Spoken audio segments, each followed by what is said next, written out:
열왕기하 13장 1절부터 13절 말씀. 유다의 왕 아하시아의 아들 요아스의 제23년에 예후의 아들 요아스가 사마리아에서 이스라엘 왕이 되어 17년간 다스리며 여호와 보시기에 악을 행하여 이스라엘에게 범죄하게 한 느바스의 아들 여로보암의 죄를 따라가고 거기서 떠나지 아니하였습니다. 여호와께서 이스라엘에게 놓아사 늘 아람 왕 하사엘의 손과 그의 아들 베나닷의 손에 넘기셨더니 아람 왕이 이스라엘을 학대함으로 여호아하스가 여호와께 간구하며 여호와께서 들으셨으니 이는 그들이 학대받음을 보셨습니다. 여호와께서 이에 구원자를 이스라엘에게 주시며 이스라엘 자손이 아람 사람의 손에서 벗어나 전과 같이 자기 장막에 거하였으나 그들이 이스라엘에게 범죄하게 한 여로보암 집의 죄에서 떠나지 아니하고 그 안에서 따라 행하며 또 사마리아의 아세라 목상을 그냥 두었더라. 아람 왕이 요아스의 백성을 멸절하여 타작마당에 티끌같이 되게 하고 마병 50명과 병거 10대와 보병 10,000명 외에는 요아스에게 남겨두지 아니하였더라. 여호아하스의 남은 사적과 행한 모든 일과 그의 업적은 이스라엘 왕 역대지력에 기록되지 아니하였느냐. 요아스가 그의 조상들과 함께 잠에 사마리아에 장사되고 그 아들 요아스가 대신하여 왕이 되니라. 유다의 왕 요아스의 제37년에 여호아하스의 아들 요아스가 사마리아에서 이스라엘 왕이 되어 16년간 다스리며 여호와께서 보시기에 악을 행하여 이스라엘에게 범죄하게 한 느바스의 아들 여로보암의 모든 죄에서 떠나지 아니하고 그 가운데 행하였더라. 요아스의 남은 사적과 행한 모든 일과 유다 아마샤와 싸운 그의 업적은 이스라엘 왕 역대지력에 기록되지 아니하였느냐. 요아스가 그의 조상들과 함께 잠에 이스라엘 왕들과 함께 사마리아에 장사되고 여로보암이 그 자리에 앉으니라. 아멘. 이제 또 유다의 왕 아하시아의 아들 요아스의 제23년에 예후의 아들 요아스가 사마리아에서 이스라엘 왕이 되어 17년간을 통치하는 그러한 부분입니다. 이 예후의 아들 역시 이 요아스 역시 여호와 보시기에 악을 행하여 이스라엘에게 범죄하게 한 느바스 아들 여로보암 죄를 따라갔다라고 얘기합니다. 그러니까 북이스라엘에는 정말 악이 끊이지 않고 다 모두가 악한 왕으로 평가를 받습니다. 그리고 그 기준이 여로보암의 죄를 느바스 아들 여로보암 죄를 따라갔다는 것입니다. 계속 이 북이스라엘의 기준은 여로보암의 죄 이렇게 언급되고 있고 이에 대하여 여호와 하나님께서 이스라엘에게 노하시고 아람 왕 하사엘의 손과 그의 아들 베나닷의 손에 넘기셨습니다. 계속적으로 우리가 볼 수 있는 것은 하나님의 통치, 하나님 통치는 남유다만 통치하시는 것이 아니라 북이스라엘 그리고 또 전 우주적으로 전 세계를 다스리신다. 괜히 이 아람 왕 하사엘과 그의 아들 베나닷이 이 이스라엘을 학대하고 침략한 것이 아니라 하나님께서 그렇게 하도록 만드셨다는 겁니다. 사람의 마음을 움직이고 어떤 심판하는 것도 하나님께서 하시는 영역입니다.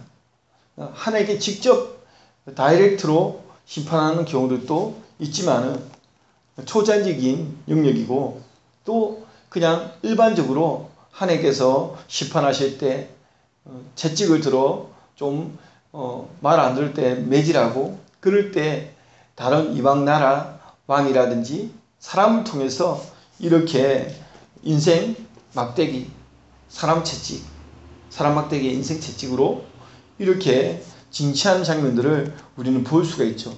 이것이 하나님의 보편적인 방법입니다.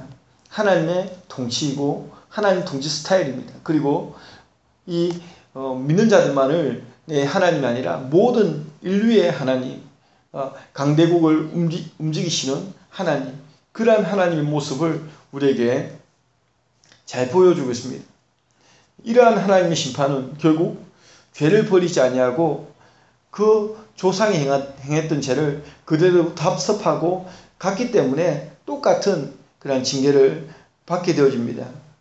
그리고 이에 대하여 아람 왕이 이스라엘을 학대함으로 요아스가 여호와께 간구합니다. 그래도 그 북이스라엘, 비록 악한 왕들만 쫙 다스리는 이런 나라라 하더라도 그 기본적인 이 어떤 베이스가 여호와 신앙, 야훼 신앙이 깔렸기 때문에 그래도 위기에 처하면 하나님께 기도할 줄 압니다.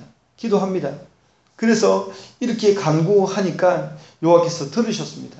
참으로 큰 하나님의 은혜입니다. 우리가 아무리 죄를 지어도 또 하나님 앞에 간구하면 하나님은 언제 그랬다는 듯이 또 용서하고 구원을 베풀어 주십니다. 부모의 마음이죠.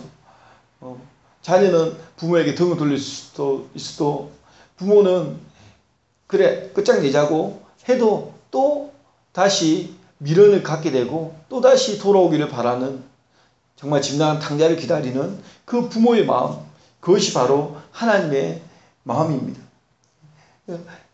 징계를 하고 매를 들었다가도 또 기도하니까 또 용서해주고 그것을 들어주십니다. 그리고 그 학대를 하나님께서 정말 뚫어지게 보고 계시고 우리가 당하는 고난을 모르시는 것이 아니라 다 알고 계십니다. 보고 계셨다고 얘기하죠. 여호와께서 이에 구원자를 이스라엘에게 주십니다. 이 구원자 이름은 밝혀져 있지 않습니다. 바로 이 지금 어려운 북이스라엘의 상황을 바꾸어 줄, 그리고 아람의 손에서 구원해 줄 그 구원자, 마치 사사시대의 그런 패턴이죠. 범죄했다가도 하나님께 징계를 하고 그리고 부르짖고 또 하나님께 구원자를 보내고, 이런 패턴이 사사시대 그리고 구약 어떤 전반적인 패턴입니다. 그러니까 하나님의 은혜가 한두 곳도 없습니다. 그리고 이 구원자가 누구인지는 기록되어져 있지 않지만 보통 이방 나라를 통해서 이스라엘을 구원했을 것이다. 그러한 어떤 한 인물을 지목합니다. 그래서 하나님께서는 온 우주를 통치하시고 다스리시는 그 하나님의 능력을 우리는 볼 수가 있고, 또 그들이 이스라엘에게 그래서 이렇게 벗어나서 전과 같이 자기 장막에 거하였으나 또다시 이들은 범죄하게 됩니다. 그리고 또 여로보암의 지배에 제해서 떠나지 아니합니다.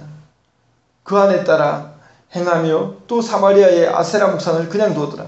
그냥 두었더라. 이걸 볼 때 요아스의 아버지 예후, 비록 바알 신전을 허물고 그러한 종교개혁을 어느 정도 단행했지만 이 예후도 하나님 앞에서 여호와 보시기에 악을 행한 왕으로 평가받고, 또 바알 신전은 없앴지만 아마 아버지 때, 그러니까 예후 때에도 여전히 이 아세라 목상은 그냥 두었다.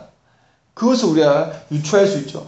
그러니까 하나님 앞에서 우리가 바르게 살려면 정말 철저하게 좀 이렇게 나아가야 되는데 그러지 못하고 어느 한 부분적으로 개혁을 일으키고 그런 경우들을 많이 봅니다. 그래서 이러한 죄악들이 그대로 남아있고 이러한 종교적 관습을 자녀가 그대로 이어받는 모습들이죠. 종교적 관습을 바꾸지 못한, 그냥 뿌리 깊이 우상 숭배가 뿌리 깊이 내려져 있는 그러한 북이스라엘의 모습을 볼 수 있습니다. 그래서 이러한 부분을 정말 개혁한 왕이 하나도 없었다. 그래서 이제 아람 왕이 요아스의 백성을 멸절하여 타작마당에 티끌같이 되게 하고, 그래서 또다시 아람 왕에 의해서 요아스의 백성이 위기에 처하게 되는 거죠. 어떤 지도자가 서 있느냐에 따라서 그 백성들은 달라지는 겁니다. 그 삶이 달라집니다. 타작마당에 티끌같이, 타작마당에 어떤 타작기로 가지고 이 타작을 후려치는 것을 보여주는 거죠. 그러면 나는 것은 먼지가 납니다. 그것처럼 이 이스라엘의 운명이 이 타작마당의 티끌, 먼지와 같은 그런 모습을 연상시킵니다. 그리고 이렇게 요아스의 남은 사적과 행한 모든 일과 그의 업적은 이스라엘 왕 역대시락에 기록되지 아니하였느냐. 요아스가 그의 조상들과 함께 자매 사마리아에 장사되고 그 아들 요아스가 대신하여 왕이 됩니다. 그래도 이 요아스는 그의 조상과 함께 사마리아에 장사되었습니다. 북이스라엘의 많은 왕들 중에 반란에 의해서 죽기도 하고 등등 여러 가지로 인해서 이 사마리아에 그들의 조상들과 함께 장사되지 못한 왕들이 많이 있는데 그래도 몇 안 되는 사마리아의 자신의 조상들과 함께 장사된 몇 안 되는 왕 중에 한 명으로 그래도 이 요아스가 마감을 하게 되어집니다. 그리고 유다의 왕 요아스의 제 37년에 요아스의 아들 요아스가 이름 똑같은데 다른 왕이죠. 유다의 왕 요아스의 제 37년에 요아스의 아들 요아스가 사마리아에서 이스라엘의 왕이 되어 또 16년간 다스리게 되어집니다. 이 역시 여호와 보시기에 악을 행했다. 계속적으로 하나님 보고 계십니다. 여호와께서 보시기에 악을 행했다. 보고 계시죠. 그래서 이렇게 뚫어져 봅니다. 그렇다고 이렇게 악을 행할 때 하나님께서 매번 이렇게 계속적으로 하루 매일매일 이렇게 징계를 하는 것이 아니라 보시면서 참고 기다리시고 또 하나님께서 이 심판을 하고 이러한 패턴이 가는 거죠. 우리의 삶에도 내가 악을 행했다고 지금 당장 하나님 심판이 임하지 않더라도 하나님은 분명 보고 계신다. 그리고 그 보고 계신 그대로 하나님은 또 갚아주십니다. 하나님은 인내의 하나님이시기 때문에 참고 기다리시고 그러면 그 하나님이 참고 기다리심 앞에 우리는 너무 담대해질 때가 있습니다. 하나님께서 나를 그냥 내버려 두시니까 그냥 담대하게 더 큰 악을 지을 때가 있습니다.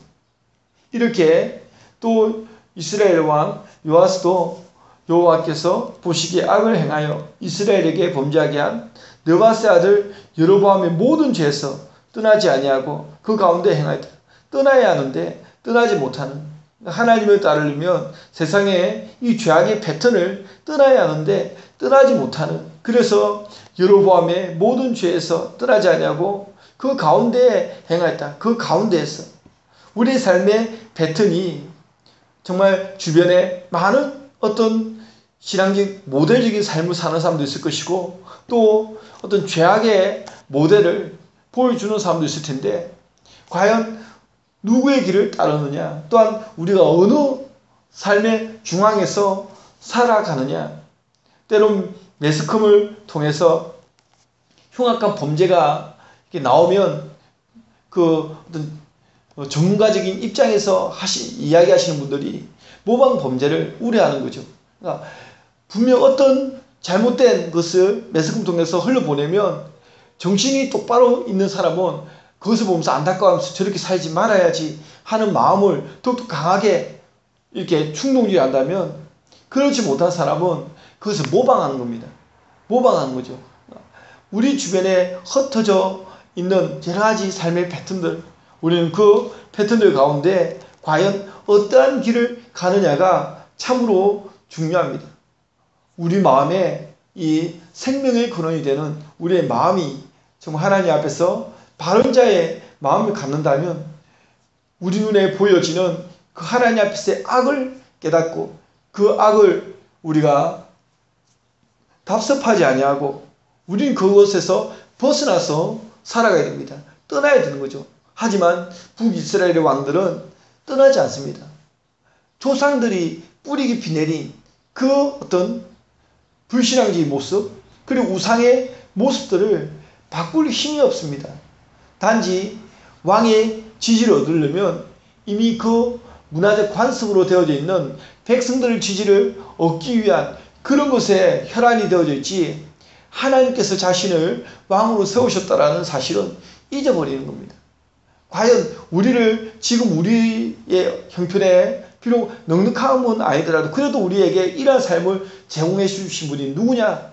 하나님이라는 사실을 알아야 때론 진급하고 승진하고 또 어느 정도의 위치에 올랐을 때 그런 사람들도 크리스찬이라면 반드시 나에게 이러한 삶을 주신 분은 하나님이시라는 그 고백이 있어야지 그래야 하나님 앞에서 하나님 보시기에 바른 길을 행하는데 그러지 않고 나에게 주어진 이 모든 환경들을 그냥 자가당착에 빠져서 내가 잘나서 그리고 나를 지지해주는 이 국민들, 백성들, 나의 직원들 이러한 정도로만 생각해버리면 그때부터 이제 일이 꼬이기 시작합니다. 분명 북이스라엘의 왕도 하나님께서 세우셨고, 또한 때론 이 이스라엘을 심판하기 위해서 주변 열국들, 강대국을 통하여서 심판하게 하실 때도 그들은 착각에 빠지는 거죠. 자신들이 대단해서 이 북이스라엘을 점령하고 전쟁에서 승리한다고 생각합니다. 그리고 그에 대한 부분들도 하나님께서 심판하시죠. 내가 너희들을 이 이스라엘을 조금만 때리라고 하였는데 너희가 죽도록 때렸다. 그래서 내가 너희를 심판하겠다. 이러한 장면들도 선지서에 보면 나오는 거죠. 사람들은 착각합니다. 자기가 좀 승리하고 잘 나가면, 뭔가 좀 되어져 가면 그때부터 착각에 빠지는 거죠. 그래서 모세도 이스라엘 백성들을 이 광야에서 이제 가나안 땅으로 들여보내기 전에 설교하는 거 아닙니까?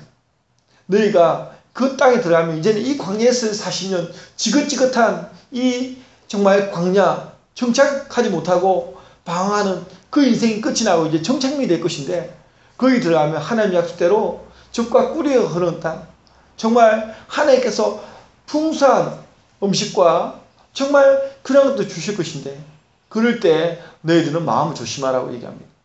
하지만 모세는 예언자적으로 예언합니다. 너희가 분명히 거기서 마음이 하나님을 떠나게 될 것이다. 그러한 메시지를 주는 거죠. 하나님께서 우리에게 주신 이 삶의 복을 하나님께서 주신 것으로 우리가 인정하고 나아가야지, 내가 나의 어떤 또 아니면 다른 세상적인 기준과 그런 가치관으로 이것을 얻었다라고 생각하는 그 순간에 우리는 악에서 떠나지 못하고, 여호와 보시기에 그 평가보다는 사람의 평가가 늘 우리의 귓가에 쟁쟁거리게 되고 그러한 삶을 살아가게 되어집니다. 우리의 삶이 하나님 앞에서 바르고 의롭게 살기 위해서는 세상이 보여주는 이 시대를, 이 세대를 본받지 말고 본받지 않는 그러한 모습이 필요하고, 역주행하는 그러한 모습이 필요합니다. 하나님의 어떤 하나님의 감찰하심, 하나님께서 우리를 보시는 그 보심 앞에서 우리가 바르게 서가야 됩니다. 우리의 삶이 하나님 앞에서 그렇게 살아가는 오늘 한 날이 되어지도록 기도하는 새벽이 되기를 주의 이름으로 축원드립니다. 기도하겠습니다. 사랑의 하나님, 주님 감사합니다. 아버지 하나님, 참으로 우리의 삶을 주께서 긍휼히 여겨주시고, 아버지 하나님, 하나님께서 보시기에 우리의 삶이 어떠한지를 늘 감찰할 수 있도록 인도하여 주옵소서. 지금 우리에게 주어진 이 환경이 하나님의 은혜에 의해서 주어진 환경이라는 사실을 잊지 않도록 도와주시옵소서. 아버지 하나님, 사람의 평가가 우리에게 참으로 중요한 것입니까? 하나님 평가가 우리에게 중요한 것입니까? 하나님, 이 두 갈래 길에서 주님, 정말 하나님 백성들이 바른 선택을, 하나님의 평가를 하나님 기억하고 하나님께서 나를 보시는 그 보심 앞에서 우리가 어떻게 살아야 될지를 하나님 늘 깨닫고 살아갈 수 있도록 인도하여 주시옵소서. 아버지 하나님, 오늘 한 날도 지켜주시고 인도하여 주시고 역사하여 주시옵소서. 주님 감사합니다. 하나님, 모든 걸 주께 감사드리오며 예수님 이름으로 기도합니다.